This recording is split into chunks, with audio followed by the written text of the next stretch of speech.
E. coli, salmonella. There's a lot of people that are required to keep their garbage cans next to the house or even in the garage. And especially when you're hot weather, that gets really nasty. And we can do something about that. You get people that are trying to clean their garbage cans, like on their yard. That water all goes into our gutters, goes right down to our storm drain. Doesn't make our city very happy. Let's see, where am I at? I've totally lost my place. Oh, you try to do this by yourself, you're gonna use a lot of water, and it's not gonna kill it's not gonna kill all the germs. We use the high temp. We don't use chemicals, we use steam. It gets rid of everything so that it keeps everyone safe, your little kids. It keeps your life. Even our, here's some examples of what we can do before and after. And it is in the ordinance that your garbage can is to be kept sanitary and tightly covered, free from flies. This will also help us keep, as a city, as a community, in line with our stormwater management plan by making sure that people don't dump things into the gutters and other things like that.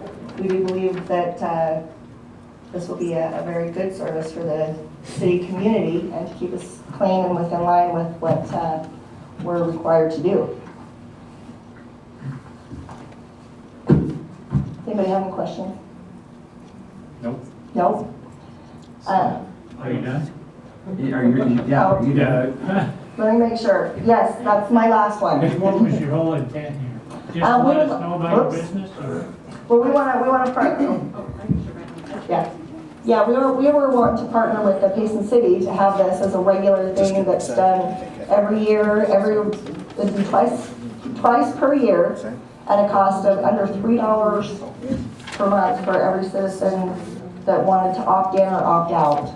It would be a choice if you wanted to or if you wanted not to.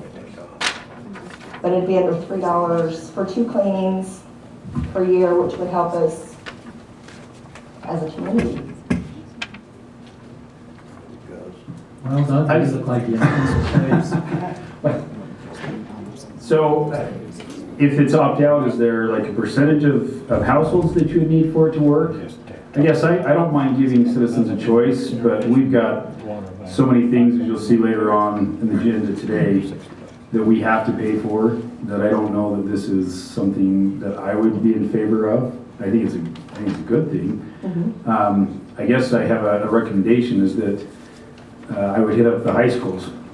They're always looking to do fundraisers, and I know up north that people do this in conjunction with the garbage cleaning service, and they go out and they pound the pavement for you and hit the houses, and you go up and you clean them out. And so they're doing all the footwork for you and advertising and talking to the neighbors, and their neighbors feel guilty, and so they do it. You know, I just don't know that it's something I want to get into as a city. If it were an opt-out, then I guess, and you didn't need a certain percentage, then I'm okay with somebody saying that they want to do it, but it depends on the logistics and everything else like that. I guess the only thing I have is if we had citizens coming to us asking to do it and really having the fit, you know, like the recycling, I'm more likely to do that than I am have a business come in and say, well, okay, I'll guarantee you $300,000 a year. Oh, I don't understand. We're not asking to. But you would make the money, I mean, from the city for an opt-in or opt-out type deal, you know what I mean? Oh, right.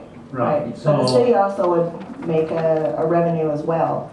Well, we probably wouldn't put any revenue on it because of the fact that it is a service. A service. So, yeah, we would not make any on it. Yeah, Mayor, if I could make some comments too. Were you asking us to make this as part of our billing process we bill for you? Yes. And it sounds like you're also asking, by us giving our stamp of approval, we're helping with your marketing of this service. I have some issues with that as far as us doing that without any opportunity for staff to review this and come up with, if we felt comfortable moving ahead, we would have to have some kind of an agreement written up to be working with you, Absolutely, so. absolutely, with a lot of the details, which are the things that I'm not really exactly sure how they work. I am familiar with a little bit with Highland. Highland has this service that they do offer with their citizens, and they did charge a $3 fee to set it up for somebody that wanted to opt in, and then it was under $3 per month for cleanings. And if there was an extra one they needed, or your city, like when you have your the salmon supper and things like that, we offer the cleanup for that as well. That would be a benefit for the city, something that we've done in the past.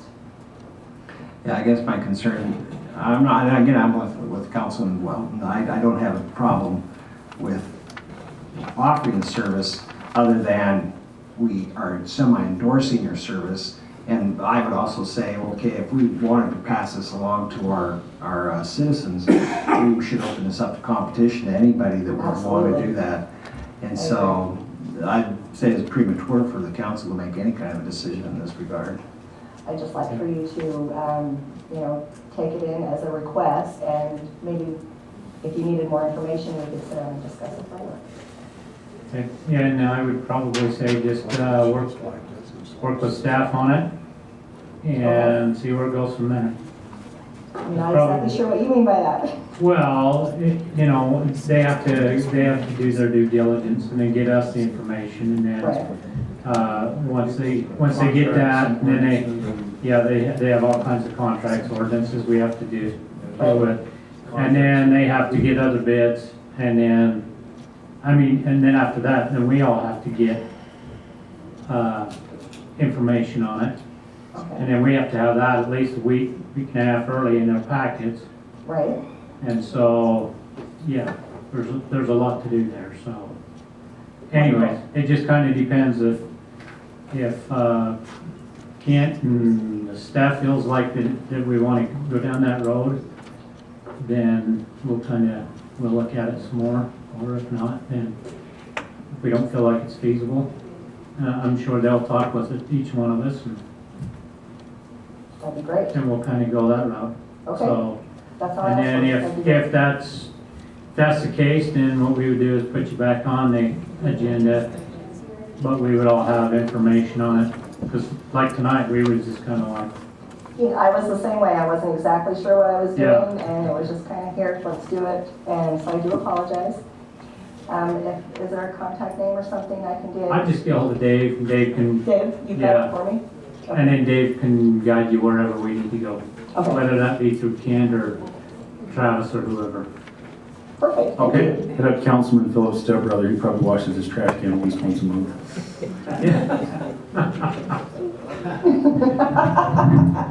Right? Yeah, exactly. Okay, thank you. Thank you. Okay, next thing on the agenda is the resolution for the 2016 Municipal Recreation Grant Award. Is Jill still here? Yep, I'm right here. Okay. You can see Eliza back there. Yeah, Mayor and City Council, annually, we receive information from Utah County of our proportionate share of the restaurant tax money.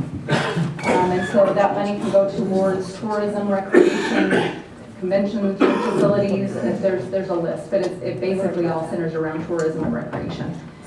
And so in 2015, instead of doing a project, we decided to roll over the money to this year, so we would have $20,000 that could go towards an electronic LED sign in Centennial Pioneer Plaza, which is located at the intersection of 100 North and Main Street. And so we have a monument sign there now that's just changeable copy. It's falling apart. It's not very visible. Having to go out there and do the changeable copy, we're not able to get a lot of information out to our residents. And so it is proposed that we use that restaurant tax money to go towards the purchase of an electronic sign to promote our community and our tourism efforts and our recreation in the community. Okay, do we have any discussion? Just a question, Mayor. Okay. Now, we did a budget amendment last time with regard to this, so we have to approve a separate application or approve the use, or what are we, I'm a little confused. So tonight is what we're requesting is for the city council to support the mayor signing an application to be submitted to Utah County to apply for those funds to be used for that purpose. I guess, yeah. I make a motion that we adopt this resolution, is it? Okay, I'll second. we got a motion and a second. Did you get both them? I was. Mike? Okay. Any other discussion? All those in favor? Aye. Opposed? Okay, motion carries. Thank you. Next thing on the agenda is the resolution for the franchise agreement between Payson City and Comcast. Dave? Mayor and Council, this is we've had a franchise agreement for many, many years with Comcast and their predecessor, which was TCI, if you remember that, and Cablevision, I believe, before that.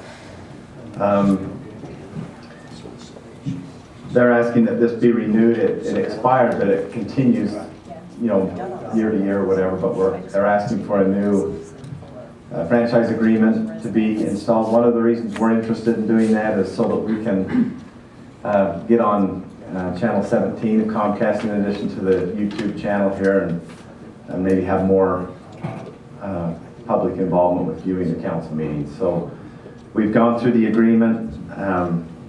It's pretty similar to the ones we've had in the past. And so we're just asking the council to adopt a resolution approving the Comcast franchise agreement. I think it's a period of 10 years is the franchise. Okay, do we have any discussion? Motion? Dave, can you just explain this a little bit to me? I'm just trying to understand what this really does for the city. Is what obligations do we have and what services do we get from it?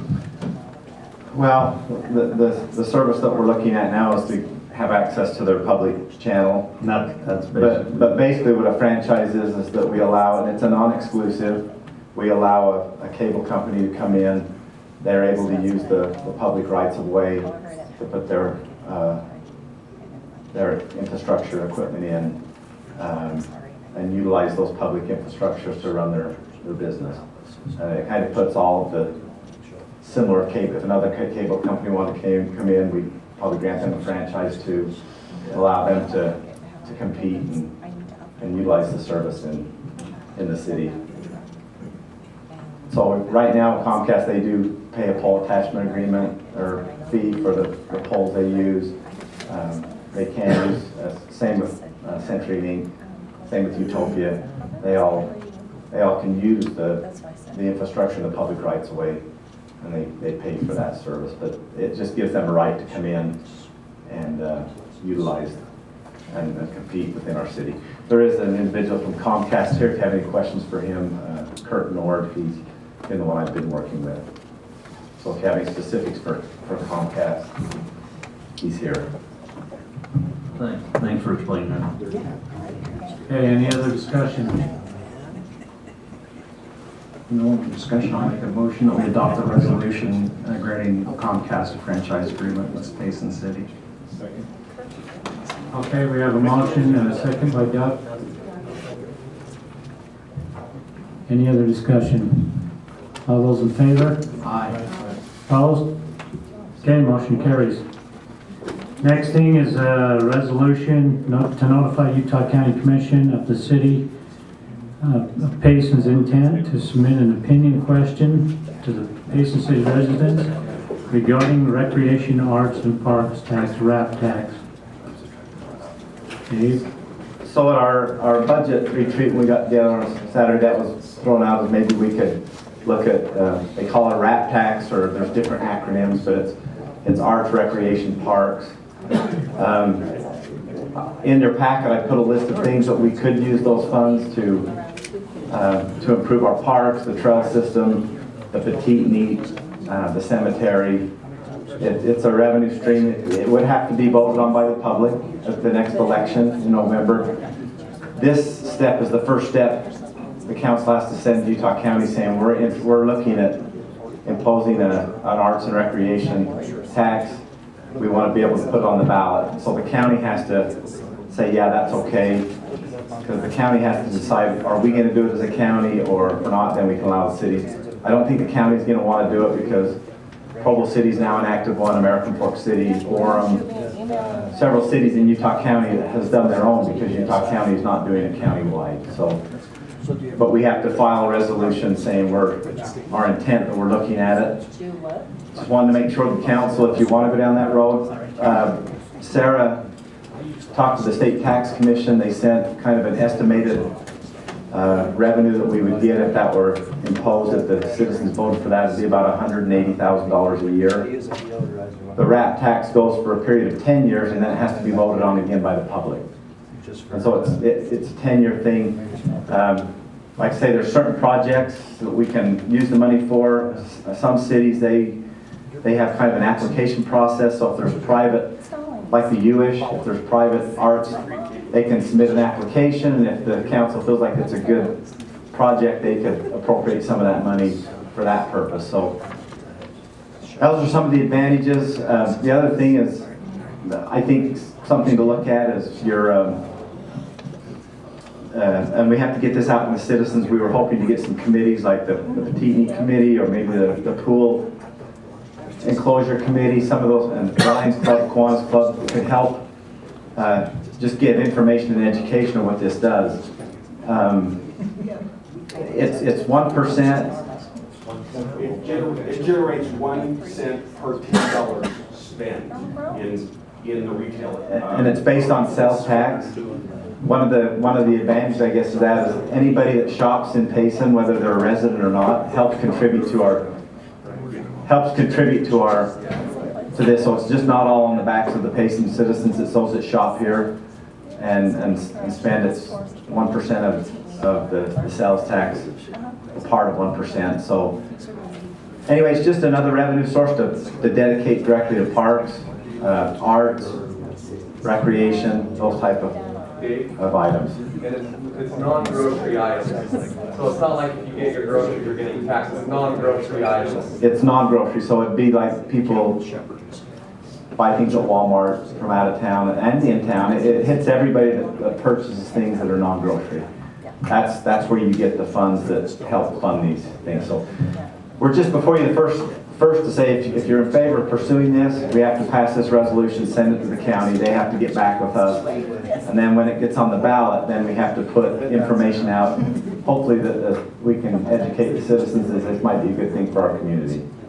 But if the council's not interested in pursuing it, we can always go to something different and just... So I have a couple questions. If it lasts for 10 years, let's say a future council or this council decides that they don't want it after a year or 5 years, can you repeal it, or is it there for 10 years no matter what? Or can it be repealed on a citizens initiative if they decide that they don't want it in 5 years? Oh, I think any citizens initiative you could have a vote of the public at the end to do that. And I guess I don't totally know your answer if the council decides they don't want it. I'm just curious. Linda, did you have something? Yes. I'm having a hard time hearing, and I apologize. If someone wants to talk, if you'll step out into the foyer so that we can hear, I'd appreciate it. Thank you. Thanks, sorry about that. Anybody else? Yeah, I have some questions. Dave, by the council approving this, are we then endorsing it as a city council to our citizens? Is that how it'll be addressed when they... Well, what the council is saying is that we're in favor of looking at this. I think once it gets to the point where the county, you got to correct me, Mark, if the county says, yeah, you can do it, put it on the ballot. Once it goes on the ballot, you as a body have to be careful of, I mean, we can put the factual data, this is what it would do, this how much revenue, but I think as a body, you can't really go out and politic for it. Okay. We would need other groups in the community and just try to educate them. We have to be careful as staff too, because for the ballot, there's a statement in favor that we would put, and then there's also a group that can put a statement in opposition. I guess our part of this process would just be to get information to educate the public, and then they can decide whether they vote for it or not. But This is not putting a yes or no on the ballot. It is an opinion or a request. Yeah, it's for an opinion question. And so you're asking the public, even whichever way it goes, we could still, as a city council, go forward and choose not to pass it, even if it was a positive implementation through answer the question on the ballot. It's not a binding election type of item on the ballot. The We're next. gonna look at it more. Okay, second question is, this is the only used for certain types of projects, is that right? So is this gonna be a separate line item? It doesn't get dumped into the general fund? Because my concern would be, we put it in the general fund and then we never track it again, and we don't use it. it has to be tracked and accounted for. Okay. That's all I have. Okay, anything else? I'd like to make a motion that we accept the resolution to notify Utah County Commission of Payson's intent to submit a pending question for the RAP tax. Okay, we've got a motion. Do we have a second? I'll second it. Okay, we got a motion and a second. Any other decision or discussion? Do we want roll call or just On this one, yes, a roll call, please. Scott? Aye. Aye. Aye. Aye. Aye. Thank you. Okay, the ayes have it. Just procedure-wise, this will go over to the county. They have 30 days to respond. If, which is unlikely, but if they say, yes, we're going to put a tax on, that supersedes us by law. And so they put it on, and then we can ask for a portion of what they get.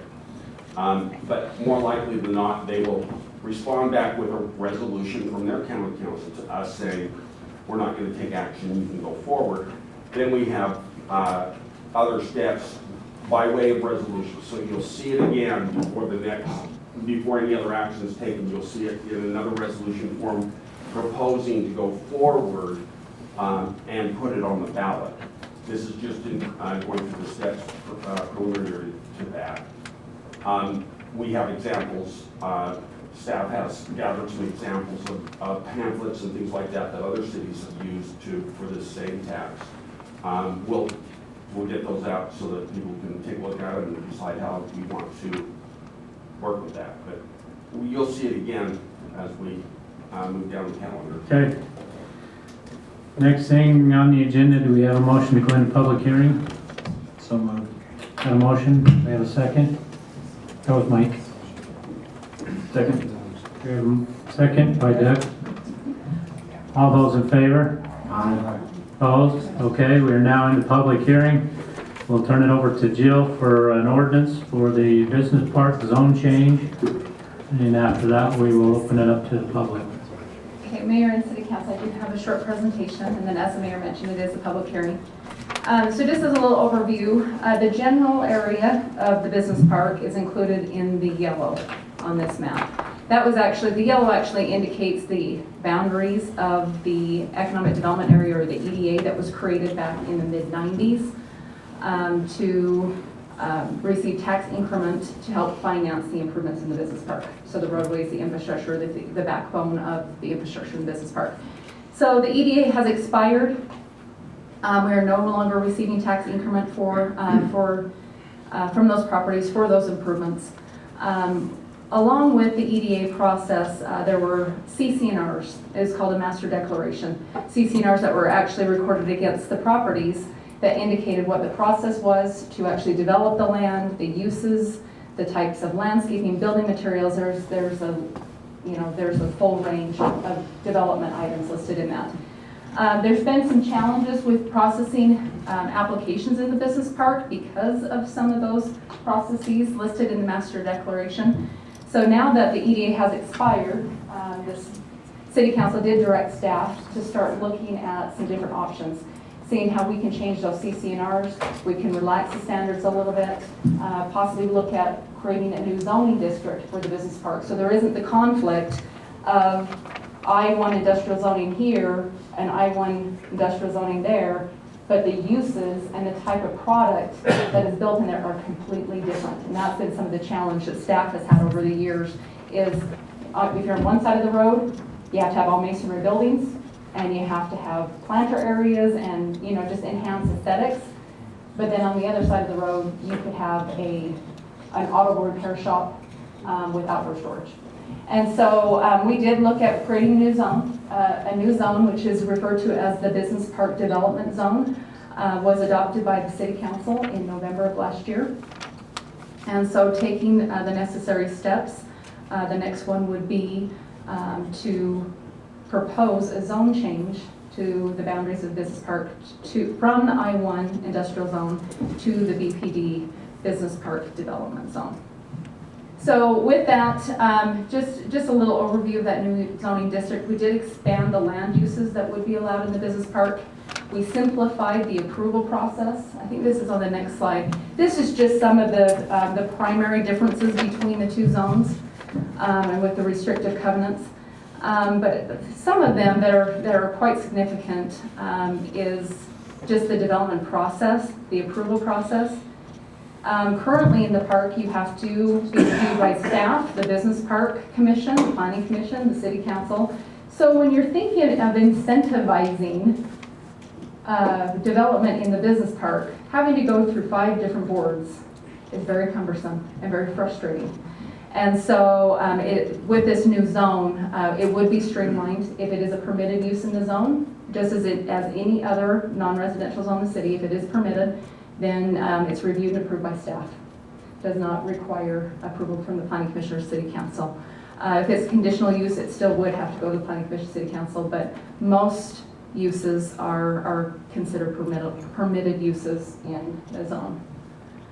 So this zone change considerations, first of all, a zone change is a legislative decision of the City Council, so you're not obligated to approve it. This was initiated by staff. If you felt like the boundaries needed to change, or whether to include or exclude parcels, you could do that. You could just choose that it's not the right time, you know, and deny the application.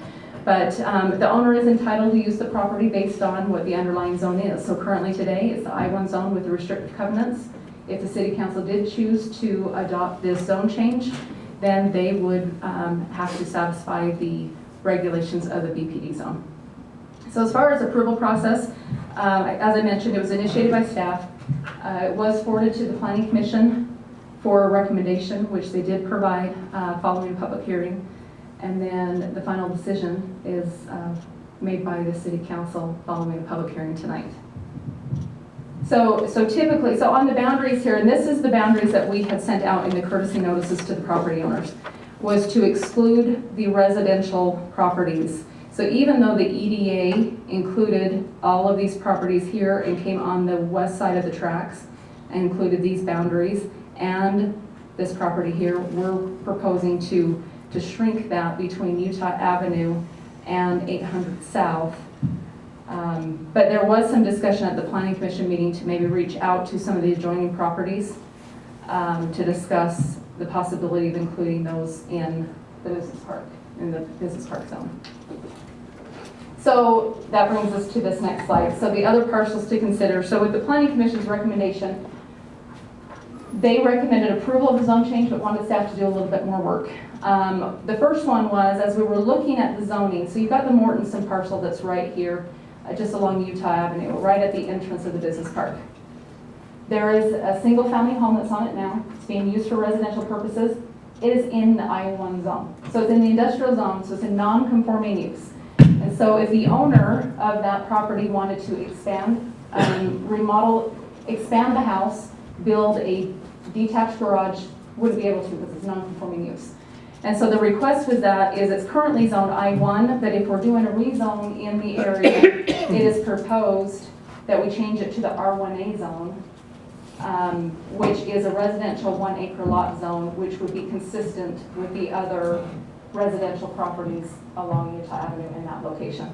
The second one was Carter's Glass parcel, which is located right here by so you have I-15 in this location, Utah Avenue, There's that small building that's located there. I have not had a chance to talk with Jeff Carter, but I know that he has communicated in the recent past with the city council about the uses that are allowed on that property. Looking at the type of building that's on the site and the uses that could be used there, it may be more appropriate for that to remain in the I-1 industrial zone versus the business park development zone. So that's another one for your consideration. And then the adjacent parcels. The Planning Commission had suggested reaching out to the LDS Church for this 30 acres here, reaching out to Cal Ranch and SESD for these properties here. I did reach out to the LDS Church, yes. Cal Ranch is no longer in that. Right. So, yeah. So, reached out to the LDS Church.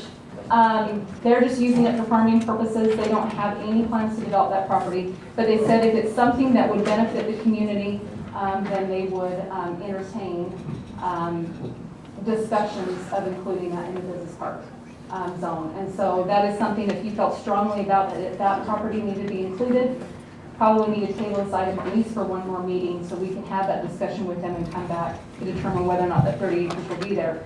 Then also reaching out to Cal Ranch is in transition now because Cal Ranch has moved to the building on this parcel here, and they're in the process of selling that building. And so it's in transition, and it's been really difficult to find out the right person to talk to make the decision of whether or not they want to be included in the zone.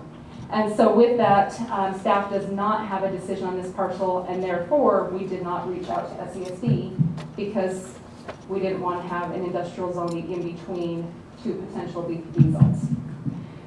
So there's a couple of things couple of options for you on that to consider with those extra parcels. So as far as the decision, you can remand it back to staff if you felt like it was necessary to discuss this proposal further with those property owners. We can do that, or you can just move forward as proposed.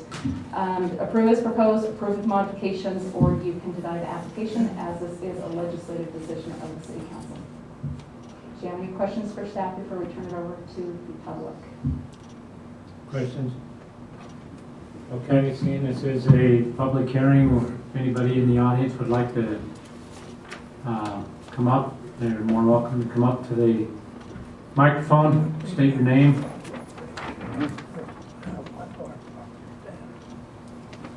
Okay, seeing none, we have a motion to close the public hearing. I'll make the motion. Second. Okay, we've got a motion and a second by Brian. All those in favor? Aye. Opposed? Okay, we're now out of public hearing. Do we have any other discussion? I have a couple of things. At our Economic Development Committee, it was recommended that the church property be put into this zone, just because it's contiguous, it goes to the railroad track, it just kind of fits in this area, and I don't think that it'd change anything as long as they keep farming. It wouldn't change their tax structure or anything, but it's not in there now, and they'd have to reach out to them, and I don't want to hold this up, so we could add that again at another time. So I don't want to hold this up because I know that we have a couple of things that are going on now that this is a great time to get this done, so it saves them months of getting approvals done. So that's the only comment I have. Okay, any other comments? I have to agree on that. I would like to see the church property in there, but I don't want to delay it for this. Okay, And we can continue to work with those property owners, and it may just be a separate application. And that's the instruction I think we would give staff, is to continue doing that. And because I think eventually it's be smarter for us to do that. okay, do we have a motion? I'll make a motion that we put the proposed area into the BP zone, but we exclude the Mortensons and put them in the RIA zone, is that right? R1A. R1A zone, and also, what's Carter's in right now? They are I-1, aren't they? They are I1. So that we just leave them as, So we would leave them as, if you, so I would leave them as I1 and not to include them in the business park zone. That'd be my motion. I'll second it. Okay, we got a motion, Councilman Phillips, seconded. who was the second? Councilman Phillips, Scott. Okay, does this need to be roll call? Mike? Aye. All right, carries. Thank you. I'd like to make a motion right now to let the mayor amend the agenda. Okay, we got a motion to have the mayor amend the agenda as he sees fit. I'll second that, Mayor. We got a second. All those in favor? Aye. Opposed? Okay, next thing on the discussion, we're gonna drop down and we'll do the canal, the Highline canals, before we get into the budget. So I will turn that over to Dave and Derek with the Highline, and we'll kind of. We're going to see if we can put a map up. Mayor, Council, I placed this on the agenda just for some discussion purposes. I think many of you know the situation. We've got a proposed MOU that would allow the city to utilize lateral 20 for a certain area. I think it's close to 1,600 acres. 1,500 acres out west of town. That in essence would allow us to have secondary water for that area for growth purposes. And we've been talking with Highline and working through some issues. There's a map that we can project up here if you haven't seen it. But it was just for discussion purposes, so you can give us any opinions you might have. If the council seems to be in favor, we can put it on the next agenda for approval and create a resolution. But My question is are we gonna have enough time to tap into that? So it's gonna be another year out again. Okay, which there's not areas right now, subdivisions that we need to have tapped in right now. But we're preparing this, in essence, this would be another, in my mind, another PI pond for another area instead of going out and building another PI pond. That's your concept, Dave, is that it's, in essence, we have a PI pond. Yeah.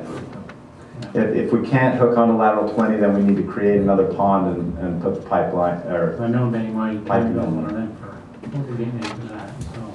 so they looked at some numbers of what they put into to piping lateral 20. We participated in some of that. We've had some grant money participate in some of that too. And then they took the remaining cost that the Highlines had to pay out of their own pocket and split that in half.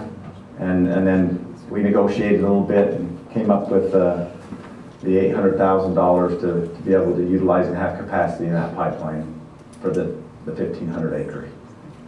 So does anybody have any discussion on this, or do we have questions that we need to ask Derek or Dave or any of them that?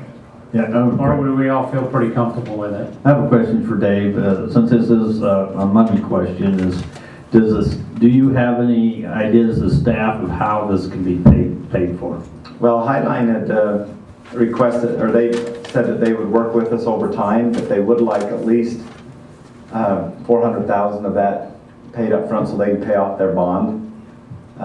Here's a map, the area in blue and red. There's the old fields in red area, and then the blue area, what it would service out west. We're going to have a little discussion in a few minutes on the budget and kind of our water fund and on fund balance. We are doing projects where we're taking out of fund balance. We could utilize some of that to pay this. Sarah is not here today, but she's concerned that we're draining our fund balance, and within a very short period of time we would not have any. So that's a concern. We're probably going to have to amend our impact fee analysis, which we can do. Now that we know that we can utilize this and hook on, that we would make that part of our system improvements. And once that's done, then we can utilize impact fees to help pay the cost. So can you do it just for that impacted area? You can. The way we've done it in the past, even though we've put certain systems in certain areas, we've just made the city as one whole. So we use the impact fees for, system-wide, citywide. We could, if you wanted to break it up in areas, say, okay, there's going to be a special impact fee for this area, we'd have to do a special study on that. Like we've done in the past, we just have a pressurized irrigation, we just have a water impact fee for any improvement citywide. We don't break it up into areas, but that's an option if the council wants to to look at doing that. But sometimes, some cities, that's just, they do that, depending on who it's benefiting. They do. And that's an option. So yeah, to answer your question, we would have to use some fund balance, or we'd have to be able to use some impact fees. But to do the impact fees, I think we'd have to update the study. How much would that cost us to update the study? Remember what you said? It's $4,000 or $5,000. And we have to go through some public hearings. It's not, it just takes a little time, but I think it's very appropriate because we're spending money that will open up an area for development, and it's very appropriate to use the impact fees to help pay that back. So if we upfronted the cost out of our fund balance, we could repay that through the impact fees and pay ourselves back so that we can keep our fund balance somewhat healthy. Okay, any other discussions? So why does it take a year? Because they're gonna energize the canal, and once that water gets in there, there's too much pressure to tap into that. Well, it could be this fall, late this fall. Yeah, it could be. Right. Not this. Right, and there's no houses going in to be ready this summer. Right. Mayor, Council, let me also add to what Dave has said. A couple of things. The other problem with it being a year is right now we're paying interest on loans. And so this opportunity, I think I'm authorized to hold this opportunity for a limited time. After a certain period deemed by the board, then we're going to rethink this because we will have another year's worth of interest. Currently, we've waived this. The MOU was originally signed in 2005, and we've had interest since then. As most of you know, we've waived that interest. The other thing is the initial amount that we put on this was $800,000. However, we're also willing, Travis and I are working on a project to upgrade pipe size within this area. Our portion of it would be somewhere between $20,000 and $40,000, is that right, Travis? Depending on the cost of the pipe, and we're willing to take that amount off of that $800,000. And so it's probably going to be more like 760 or 770, depending on what the pipe costs. That's correct. And they have to have that in pretty soon for the roads and like. Yeah, that needs to happen soon. So, and that would be our only way to participate in that project would be if we were in together on this. One thing that you need to understand is that area, we're not limiting growth to that area. That's just under this current MOU. We anticipate expanding that area quite a bit in the future with new MOUs and with different laterals that will be able to service those other areas. And it just plain needs to be done. So Somewhere along the line. we used to do the study on the ordinance, how long, on the impact fee, I mean, how long does it take to go into effect if we were to pass that? Well, I think How long does it take for the step, what's the process, how long is the process, I guess? on the change, we have to change, and then you have to go through a public hearing. And in the past, when we implemented those impact fees, we set a date like 30 to 60 days. So like July 1st, we could have it all done? Yeah, I mean, it depends on what Horrocks did the initial study, so it'd be just updating that. And probably could do it by July, that's 3 months. But we could semi-approve. Well, I don't want to hold the. No, if you approve this agreement, then we're probably gonna have to come to you probably either the end of May or the first part of June, the budget amendment, and we're gonna have to find the money to pay at least the first installment. Right. And then we'd work with them on paying the balance over a couple of year period. Right. And then in the meantime, This should have been done a month or two ago. So, I make the motion, we put on the next agenda and vote on it. Okay, we got a motion. We got a second? I'll second Got a motion and a second. All those in favor? aye. Okay, Can I make a comment, Yeah. Mayor? I want to thank staff and Strawberry Water. I think they've gone to a lot of work here to try to help us out there on this. Strawberry Highline. Highline. Sorry, don't want Let's to. make that That's clear. I agree. Sorry, Gary. I agree. Not water. Apologies are out. I apologize. That's okay. No, but I do want to thank both entities for working very hard on this. And I want to appreciate Derek for sitting down and their board for helping us out on, you know, they've reduced a lot of the interest and stuff like that. So appreciate all they're doing. Thanks. Thank you. Okay. Next thing on the agenda, we're going to drop down to the public hearing. We have a motion or to go into redevelopment agency. I'll make a motion that we go into redevelopment. Okay, we have a motion. Do we have a second? Second. Second by Doug. All those in favor? Aye. Opposed? Okay, we are now into the redevelopment agency. Do we have a motion to go into a public hearing? So moved. Got a motion by Mike. We have a second by Doug. All those in favor? Aye. Okay, we're now into a public hearing on the sale of a parcel at the Payson Business Park, and I'll turn that over to Dave.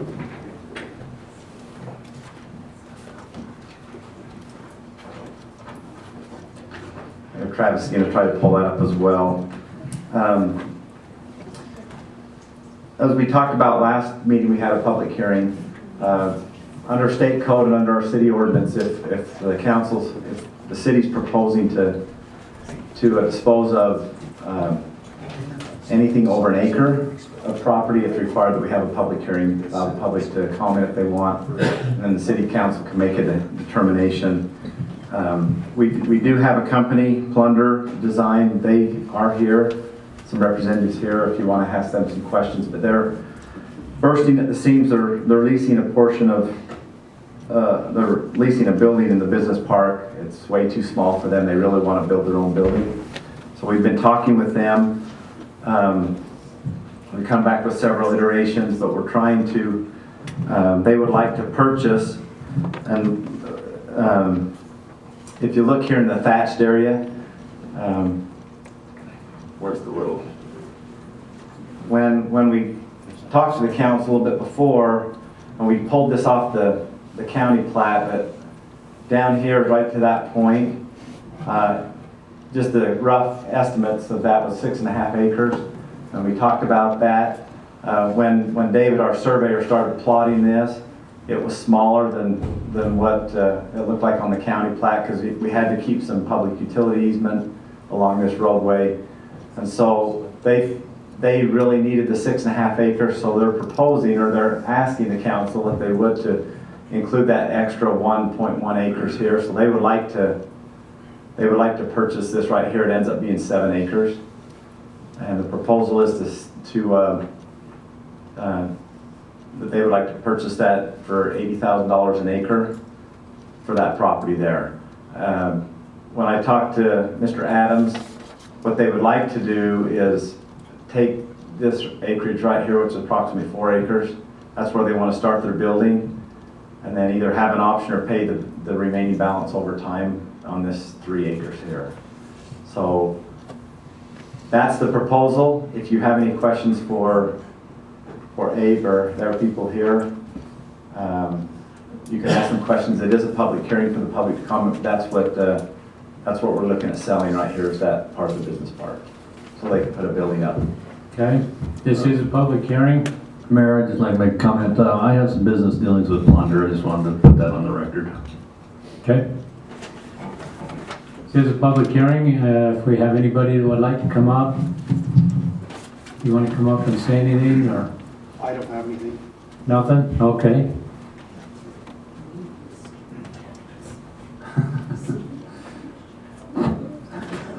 All right.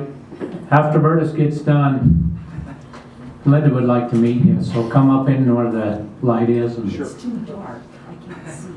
Bert Spills, resident of Payson, and Mr. Chairman and Mr. Director.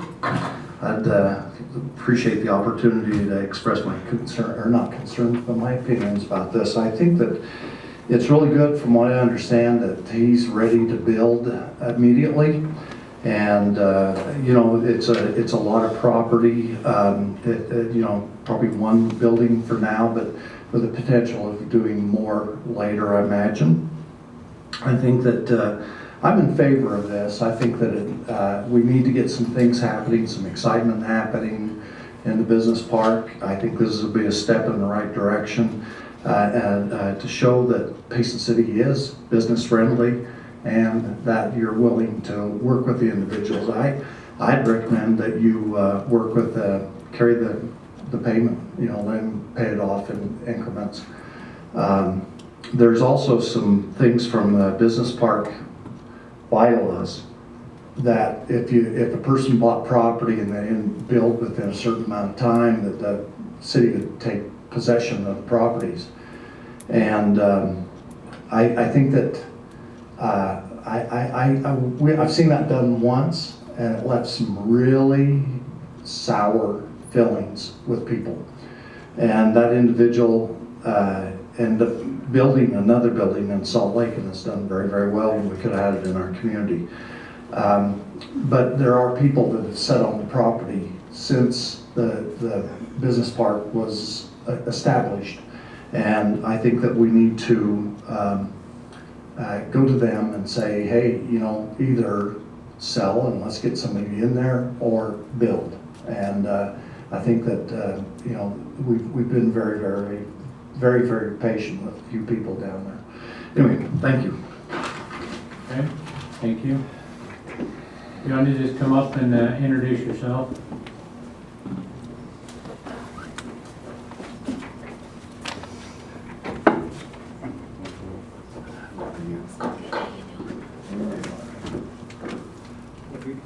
Mayor, council members, Abe Adams, I'm with Pointer Design. Little history on our company.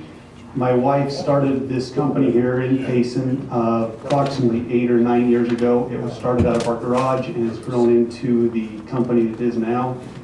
Last year, I believe we had 72 W-2 employees and look to probably double that this year with growth. As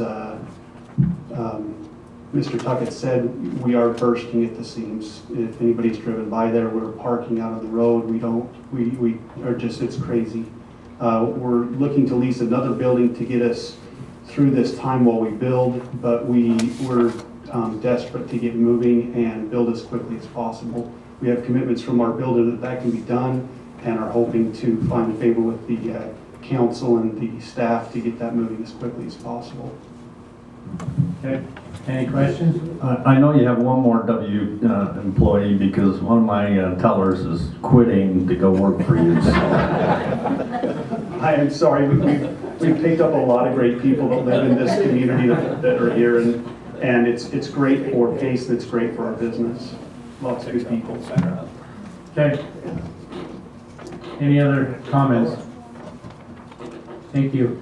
Just to answer Mr. Bill's comment, I did talk to Mr. Adams, and he doesn't have a problem, especially on this other piece that be paid over time, that if they don't build within a year, a certain period of time, they're more than happy to sell that back at the price we bought it. Correct. So it's not a speculation, and so that we can draft that into whatever agreement we have on this part right here. This part, I think they're going to close on if they through the bank, and hopefully we're building within a very short time. 30 days. We'd like to. I say we get started so he can start hiring more of Councilman Hewitt's employees. No, we don't want to do that.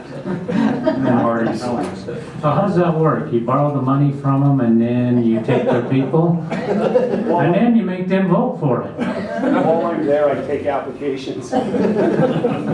Okay. I just want to, Take an application, do an application. I just want to know if the council member would get a sample of what is made down there. I would run a bribery. I wouldn't even go down that aisle. Okay. Any other discussion? See what's we do. Seeing none, do we have a motion to go out of public hearing? Motion got a public hearing. Okay, we got a motion. Do we have a second? Second. We got a second by Mike. Okay, all those in favor? Aye. Opposed? Okay, do we have a motion on this? I have a question. Dave, did you come up with an interest rate on that extra pit parcel land? Have not. Probably just go prime rate or somewhere, what the banks generally do, somewhere around there. Haven't talked specifics on that with them. If you have any suggestions, we're all ears. Anybody? 2.3. Different institutions have different rates. They're pretty close. I'd say between 5 and 6 would be more than fair, but. Okay. All right, do we have a motion? I motion that we approve the sale of this property. Okay. Any stipulations? With what? What about the option on the other? Oh, as presented, where they buy the right portion. The fork. As Four presented, acres and we here. give them the option to make payments on the other parcel. And if they don't build within, do we have to put that in the stipulation? Yeah. We don't build within a year. Within a year? What we're doing here, what we could do, sorry. Go ahead. I don't know. No, what we could do, and I haven't talked to Mr. Adams about this, we need to combine parcels and not create another parcel to avoid the subdivision. We're gonna have to do a subdivision, that'll come to you, because we need to get the roadway done. But to allow them to build fairly quickly, we gotta combine those two parcels, and then this over here would be another parcel. So probably the cleanest way, if the council's okay, is we would sell this part right here outright. This way we can either put a trust deed or we can give him an option agreement that they would have to purchase this property for a stated amount within a year. And then they would have to pay for the option, maybe equal to what the interest would be. And then if they exercise that option, we would close on that. And within the year, if they don't exercise the option, it's still in the city's name. I mean, that's probably the cleanest as we go through this subdivision process. Otherwise, we're gonna have to go through the subdivision process as we do it, and it might slow up their.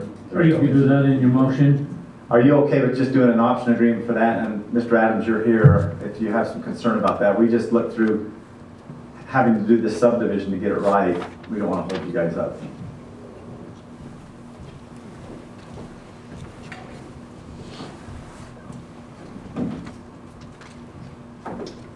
So the option, sorry, we haven't had any discussion on this. Yeah. So the option would be exercised within a year, Yeah. within 2. Yeah, my question is whether 1 year was too. Yeah, that seems pretty fast. And I was thinking I'm 2 not opposed to years. that. If you want to do it 2 years, that's fine. I think 2 years. The motion. I'm okay with 2 years. Do we have to build too, Option. or can we just purchase the property? We're not going 2 years on an option, are we? So 2 years on an option to buy? Well, we'll be 6 months just getting into the first building. So, within a year after that, we're 18 months before we make that decision probably. So yeah, short of 2 years. I don't have issues with 2 years.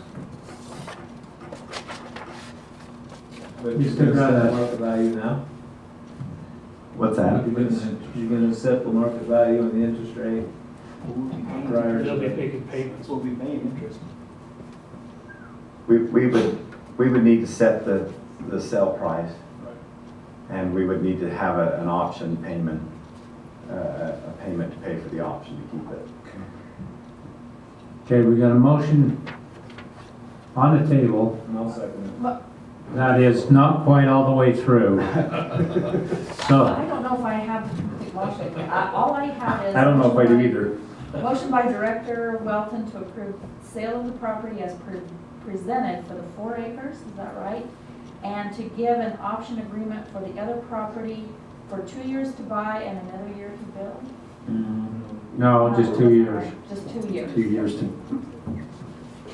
we gonna put a time frame to build on that too? So it's not just sitting there? They have 2 years to exercise their option, then they have to have some time to build the building. So, So just stop at an option agreement for the other property for 2 years. and I think you have to put in the purchase price in there too, right? Yes, $80,000 an acre. With percentage? 5% interest rate if we're being the bank. And this is for the 4 acres? Yeah.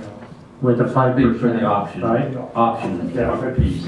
Right. With 5% interest rate. Okay, we gotta get our motion straight first. Okay, so is that 80,000 per acre with the 5% is on the option or Yeah, the? 5% is on the option. On the option, because they're gonna pay on the other, Yeah, they're gonna buy the 4 acres. okay? One real quick. I'm just wondering what's going to happen to the irrigation ditch that goes through that three-corner piece? Because that supplies water to Thompson's, Right here. Spencer's. That'd have to be piped somehow. On their design, it's gotta be piped to allow the water to go through, and they'll take that into account. Yeah, we're still using that water, so. Right. Okay, so we've got a motion, before we get too far off here again. We got a motion by Doug. Do we have a second? Do we need to read the motion one more time? Read the motion one more time, so we got this right. I have motion by Director Welton to approve the sale of the property as presented for the 4 acres at $80,000 per acre and to give an option agreement for the other property at 5% for 2 years. At a sale price of 80,000. At a sale price So of price $80,000 per of acre. 80,000 per acre. Can you include the parcel For numbers? the option property. So the option, well, both properties. Mr. Stevenson, what you said. Add the parcel numbers in that description, if you would. Okay? Don't you have to change parcel numbers because we got combined We will, pieces? once that's purchased. It has- Yeah, we're gonna work on that with the county to make that one Then parcel. do the purchase, the immediate purchase and the option to make sure that we're all clear on the west piece. Right. And we can bring back the option agreement for you guys to review. Okay, did you get it down, Cheryl? Or are we still all fouled up? Okay. We gotta apologize, this isn't a real John here. Motion by Director Welton to approve the sale of the property as presented for the 4 acres at $80,000 per acre and to give an option agreement for the other property at 5% for 2 years at $80,000 per acre. Okay? Yes. Okay. Okay, now do we have a second? We have a second by Councilman Phillips. Any other discussion? Do we need a roll call? Scott? Aye. Aye. Okay, motion carries. Thank you. All right. Next thing is, oh, do we have a motion to go out of redevelopment? Okay, we have a motion and a second. All those in favor? Aye. Okay, we're now out of redevelopment agency. We have a motion to go back into council. So moved. We have a motion, we got a second? All those in favor? Aye. Okay, we're now back into council. Did you get all that? Sorry, I was kind of hustling that along. Okay, now we will go back to the fiscal year 17 budget discussion. Dave, Brent, Travis, and you guys got 5 minutes to do it because we're getting here at 8:30. Okay, just prerequisite here, the procedural wise, next meeting, May 4th, the council has to adopt a tentative budget and set a public hearing for June. And then the June meeting, you'll have the public hearing, and then before June 22nd, you have to adopt the fiscal year 2017 budget. The reason we want to bring it here tonight, there's no decisions that need to be made, but we wanted to show you what we've gone through. I appreciate all the work that Sarah and Melanie have done. We've looked at benefits, we've looked at everything to try to make this budget balanced. And just to let you know, we do have a balanced budget, but we had to cut a lot of things out, and we just wanted to show you some of the concerns we have, and the council can adopt the budget tend to budget as is and have a public hearing and adopt the final budget as is, but we just wanted to bring to your attention some concerns so you can start thinking about it. If you want to have some more weekend meetings or times before we have the final public hearing in June, we can do that. So just wanted to get some information to you. So here, we did balance the budget. There's really no major street improvements budgeted in the budget. We do have the continual maintenance through the B&C funds to pave and to do small projects, but we didn't have any major projects in there. Thrown out from the fire station and stuff, you thrown that out? That's not in there, is it? Because And not fixing it in front of the coffee shop like we told them we would? Unless it can be done in the maintenance part of the budget, the Class C funds. Is Kent? Oh, he's down at road school. We can hit him up on that, Scott. I'm not positive. I have concerns about that too, Dave. I mean, Scott and I both looked at that, and it's in pretty bad shape. I do know that Turf Farm Road is going to be done this year. It's out to bid actually right now. But we have to go back and look at the street budget. I don't know. And he may be planning on that. We'll have to check with him. Yes. So in front of Joe's Coffee, and what was the other one, Scott? Go for south when fire trucks pull out. 100 South. Okay.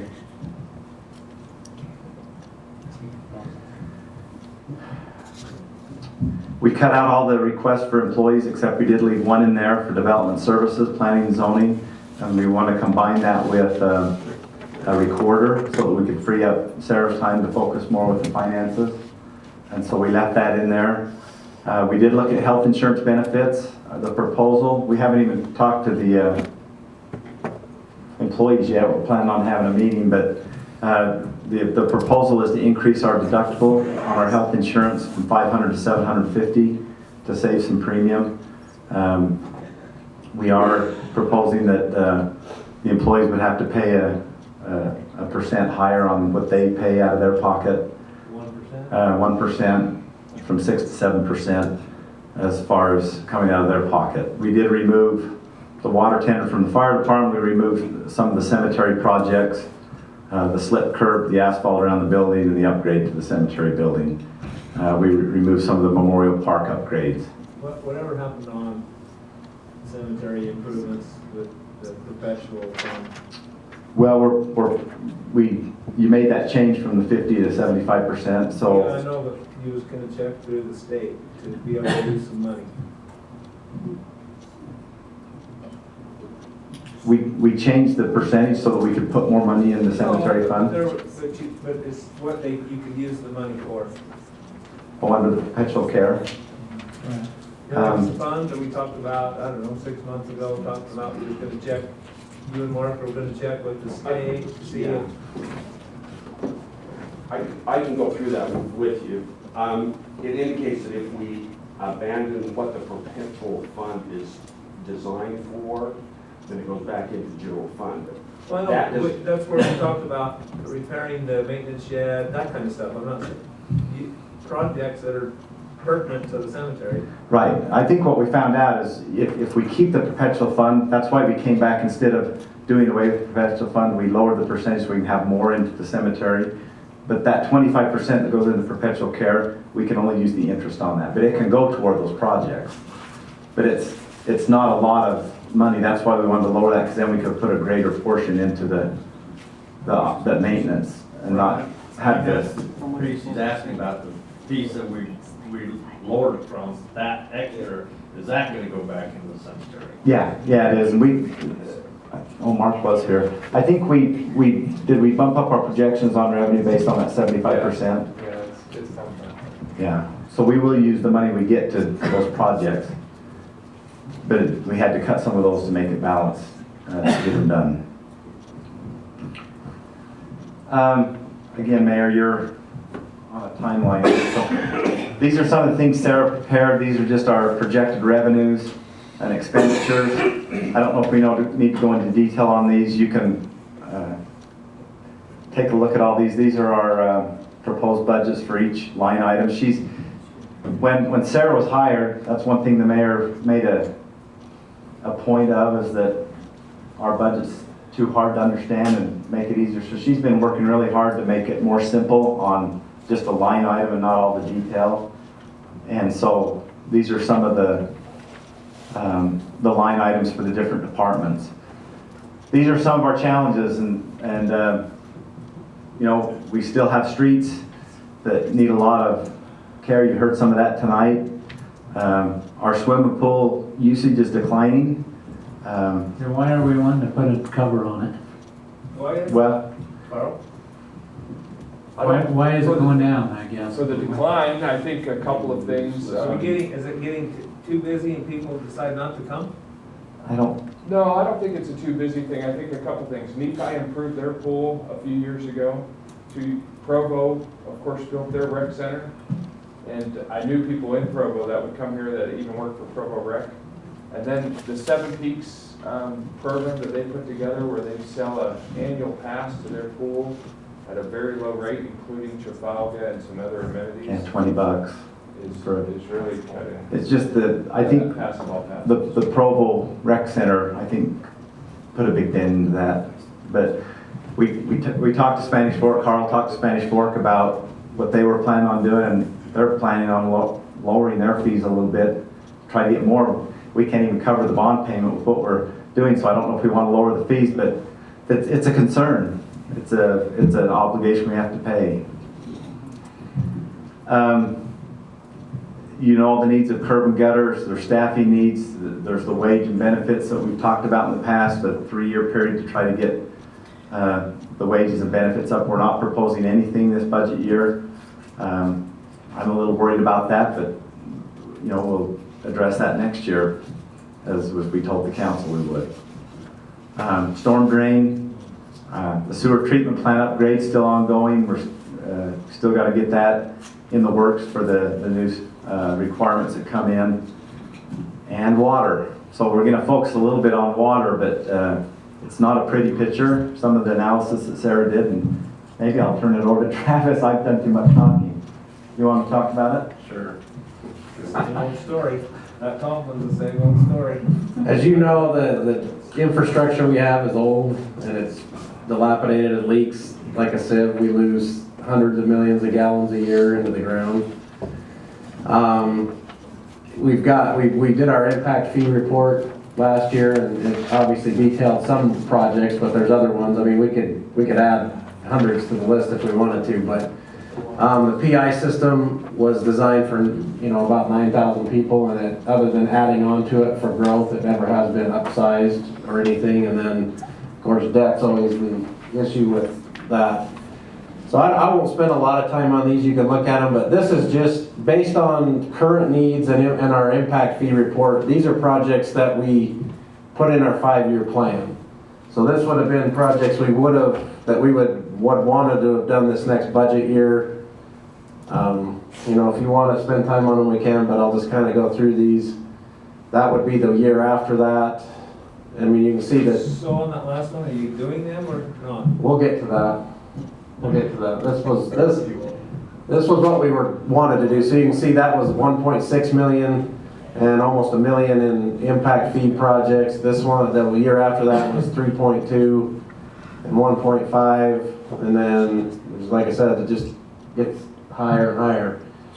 So what I wanted to get to is this is Sarah's projection. If we were to do all those projects that we had in our 5-year plan, within 2 budget years, we're completely broken in the hole. And by the time we hit 2021, we're almost 13 million in debt, additional debt that we don't have. And obviously we couldn't afford a bond for that. So what she did is she took, if we were to raise rates $5, that's the red line, $10 is the green, and then the purple's 15, and that blue line is a $6 raise, but she didn't get that in the legend. But you can see, even if we did all those projects, even with a $15 raise, we're still $7.5 million in the hole. So we didn't feel like that was a good proposal to bring to the council and say, we want you to raise rates 15 and it still isn't going to work. So Sarah had put this together, which is a comparison of the water rates. So the one on the left is where the current rate sits in comparison with the cities. These numbers came from Provo's rate study. So you can see where the average is in orange, and you can see where we are in the blue. And then it just goes across the board, $5, $10, and $15 if we were to raise them, where we would sit currently with what the other cities are doing. So it just kind of gives you an example of what the monthly cost would be, average monthly cost would be, and where that would put us compared to other cities. So I don't know if you have any questions on those, but even with raising it, if we went 15, we're obviously higher than the average, but we're still not up at the top. But so this is our current debt in the water department. The one, obviously the years are on the left, and then the next column is due to the forebay payment, and I guess they at one point refinanced some PI debt into there, so that's a combination of that. But you can see that is another 15 years worth of debt that we can't do anything about, and it's almost $600,000 a year. And then with the new water tanks and the well that we're putting in right now, that's what the next column is dealing with. So you can see the total on the right, that it's not going away for 15 years, and we pay over almost $800,000 a year. But it wasn't, the water tank replacement was We had premature. Premature. Yeah, I mean, it wasn't a planned thing. They obviously blew up, and we had no option. But that just is to kind of demonstrate the heavy debt that we're in right now. And then this is what we're recommending for you to think about, is we're recommending raising the rate $6 a month, whether we did that all in the PI, all in the culinary, or split it between the two. That's an option. With the way we've done our impact fees, we can spend it on either one.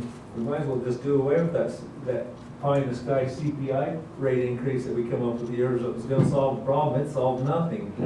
Really, it hasn't solved anything. But that's just keep getting kind of weird. So these, I'll fly through these, but this is what Sarah kind of put together. The bottom part, the top part's the proposed projects we left in. The bottom is what the original projects were in the 5-year plan, so you can see everything that was crossed out. So we still are, some of them, like the bad earths, we still are continuously doing that. The 4th south water line is a 4-inch water line that needs to be upsized to a 12-inch. And that one's been on the radar screen for long before I've been here, and Brent knows. So 5 years.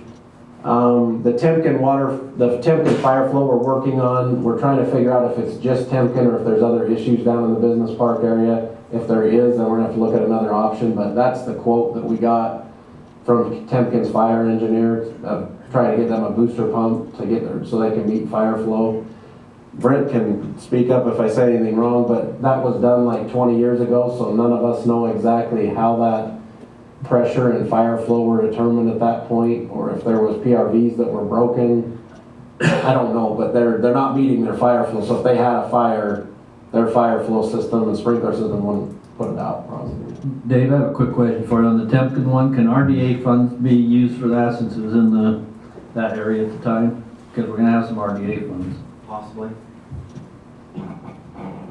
But, I won't go through all these, but you can, obviously we've got the PI meters, and then the lateral 20 that we talked about earlier with Highline. What's the irrigation meter system like, year 1, year 2? That's the meters. With the grant. Based on a grant, or?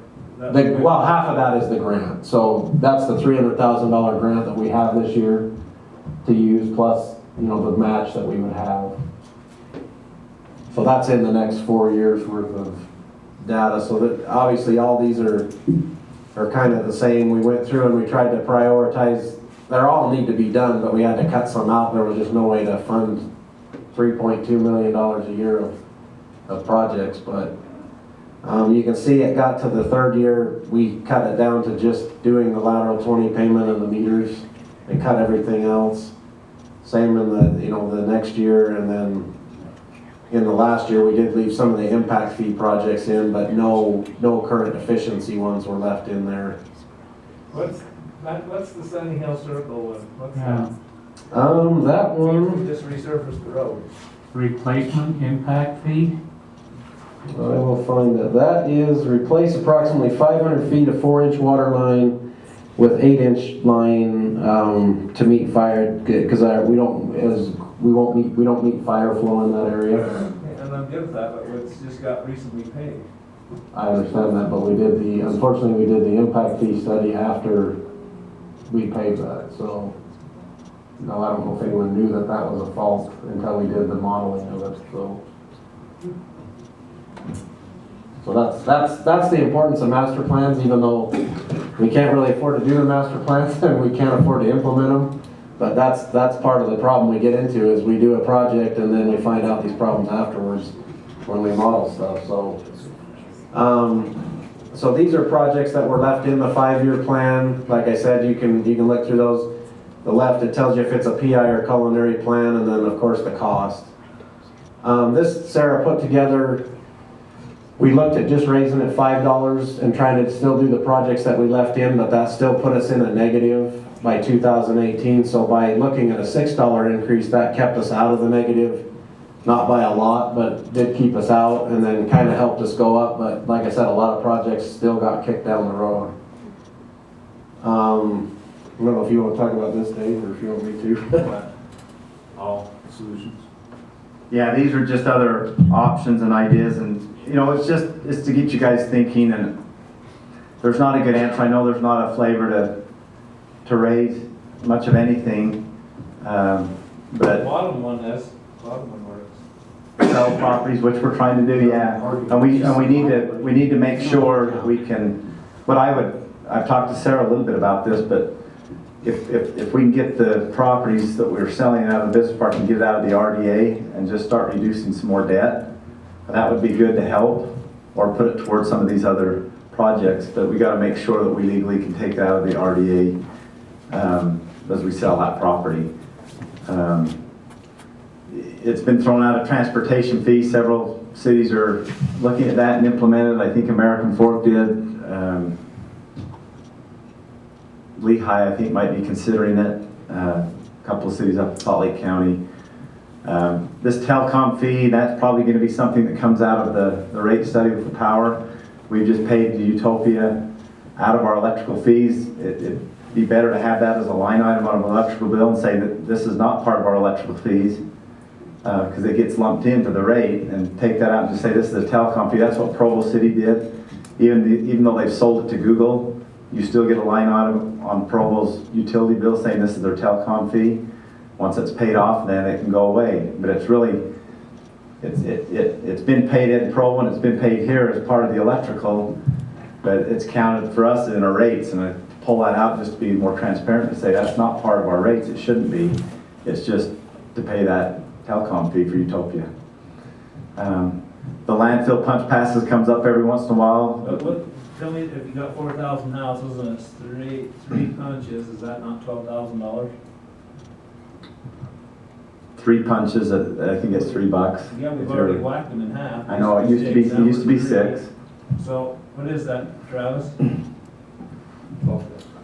Kent, I wish you could have been here, because they ran some numbers on what they estimate the punch passes have been used, and I know he sat down. There's a lot of people that don't use them. I'll give you 52 of them, and in one example. Yeah, so I think they tried to track what had been used, and I can't remember exactly what that number is, but they tried to figure out what, estimate what, because we don't track it that hard, but to figure out what that was, and I can get you those numbers, but I'll have to talk to Ken and see what they came up with.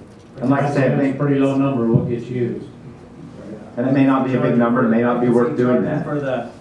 Charging for the compost, that makes more sense. And that's another option. Because they get free compost and you get somebody passes but we're still processing it. We've talked in the past about reception center, RV park. Those are revenue generating projects. It does take upfront money, but hopefully that's paid off and trying to make some revenue out of that property. Sarah and I have looked at a little bit. We talked to Tracy a little bit. He has some plans of how to move forward with that. We might be able to fund that through our revolving loan fund for our vehicles and equipment. We'd have to forego some vehicles and equipment for a year or two, but that might be a way to solve that. And again, then we're back in the same spot as we started out. Well, but it's revenue generating property that if we get that paid off, then we're making money instead of keeping going the hole. Well, we're speculating. We already have to do some projected revenues, you're right. But the vehicles and stuff is not it's not a revenue generator. Right. We're just trying to think out of the box of how we can help bring additional revenue to the city. So those are just some options. The rat tax we already talked about. These are just some of the different ideas. So I think that's all we have. How much does that state law thing pass help us out on B and C then?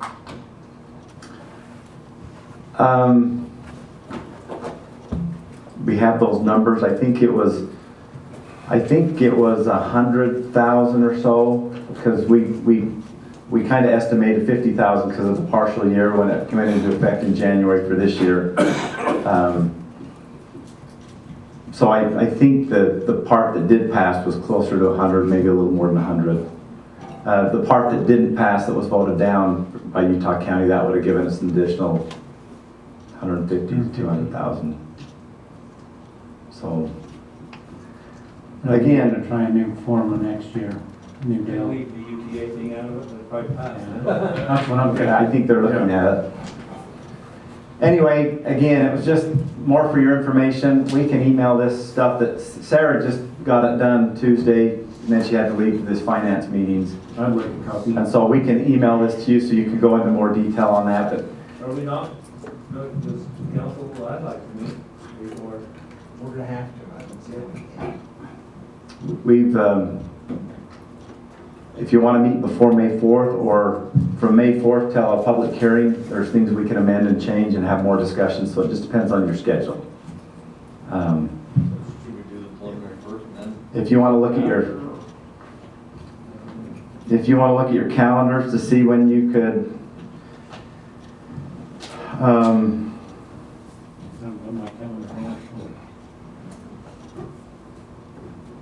we can do a Friday or Saturday. We can do a later evening on a weeknight if you want to do whatever's best for you. We're happy to sit down and talk about it. By when? What's that? By May 4th, is that what you said? No, I'm saying we have to adopt a tentative budget, and like we told you, we've got a balanced budget.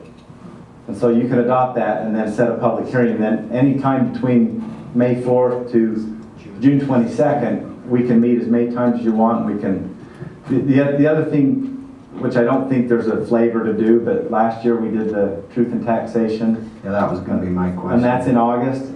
If you consider it again, even if you consider it again just to keep the I think it needs to be done every year. current rate the same, that's what we did last time. The problem is we don't get from the county or the state the certified tax rate till like toward the end of May. So we can't give you exact numbers of what we do, but with holding the certified tax rate the same last time, we earned about $60,000. So I think if we kept it the same again, you're looking at about the same. And you know, if we ever want to get out of not doing transfers, I think you have to look at those. So it's something, whether you want to do that again and just hold that certified tax rate, that would help. I think we need to do that, Dave. And we can decide that on May 4th, at least if you want to put that in, because then we have to send a notice to the state, and then our final budget's not due in June, it's due in August, but we have to go through the public hearing. So that's an option. Again, Salem City proposed, I think Santaquin, 100% tax increase. They ended up dropping it down to what, 70, and I think Santaquin was more like 40 or 45%. Last year we just held it the same. What's Provo going up? I don't know. I don't know what I heard they was gonna raise theirs this year. I think several consider it. But do you want to just keep it the same and at least go forward in that? Because we'd have to get the notices ready. Yeah. And like I say, it's not a lot of money, but it's, you know. Yeah, but if it had been done year after year. Right. If you did that every year, we'd probably been in a better spot. And even holding it the same last year, we didn't move one spot as far as where we are with other cities we're still in the bottom third taxes, even though we just held that the same. And I'm assuming we'd probably stay the same again. Anyway, thanks, Mayor, for your time. Well, you only went 20 some odd minutes. Sorry. So, If you guys would let me know when you want to meet, if you want to do the May 4th and then set up a meeting for the weekend or a couple of meetings, well, we're happy to do whatever the council wants. okay, motion to adjourn. So moved. All in favor? Opposed?